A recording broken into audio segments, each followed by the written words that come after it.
পঢ়ি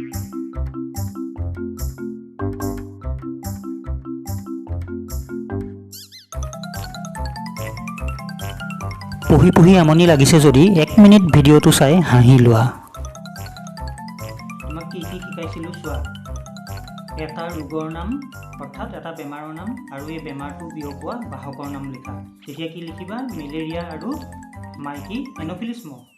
তাৰপিছত দুবিধ পোহনীয়া জন্তুৰ নাম লিখা। তেতিয়া কি লিখিবা? গৰু আৰু গাহৰি। তাৰপিছত মহাপুৰুষ দুজনৰ নাম লিখা। তেতিয়া কি লিখিবা? শংকৰদেৱ আৰু মাধৱদেৱ। তেনেকৈ দুবিধ বাকলি নথকা মাছৰ নাম লিখা। কি লিখিবা? বৰালি আৰু শিঙি মাছ।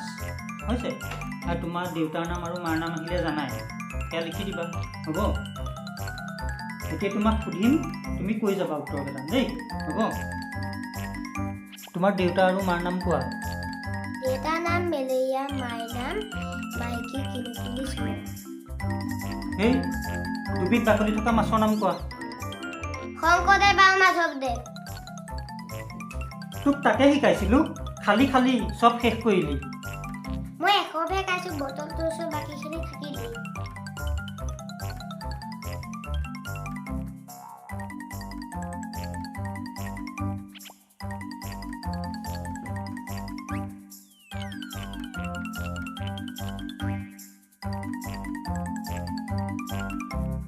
এনেকুৱা ভিডিঅ' পাই থাকিবলৈ চেনেলটো ছাবস্ক্ৰাইব কৰক।